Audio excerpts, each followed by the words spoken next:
K மற்றும் B தொகுப்பு விட்டமின்கள் உள்ளன. இந்த காயில் தாது உப்புகளான கால்சியம், பாஸ்பரஸ், பொட்டாசியம், இரும்புச்சத்து ஆகியவை காணப்படுகின்றன. குறைந்த எரிசக்தி, அதிக நார்ச்சத்து, புரோட்டீன் முதலியவை இந்த காயில் நிறைந்து காணப்படுகின்றன. கார்போஹைட்ரேட் கூட உள்ளது. கொத்தவரங்காயில் உள்ள கிளைகோ நியூட்ரியன்கள் இரத்தத்தில் சர்க்கரையின் அளவினை கட்டுப்படுத்துகின்றன. எனவே சர்க்கரை நோயாளிகள் இதனை உணவில் எடுத்துக்கொண்டு பலன் பெறலாம். கொத்தவரங்காயானது கால்சியத்தையும் பாஸ்பரஸையும் பெற்றுள்ளது.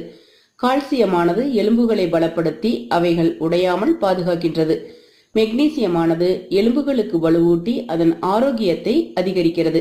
எனவே இந்த காயினை உணவில் சேர்த்து எலும்புகளை பலப்படுத்தலாம்.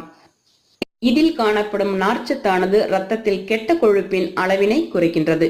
இதனால் உயர் இரத்த அழுத்தம் குறைக்கப்பட்டு மாரடைப்பு உள்ளிட்ட இதய நோய்கள் தடுக்கப்படுகின்றன. கொத்தவரங்காயில் காணப்படும் போலேட்டுகள் மற்றும் பொட்டாசியம்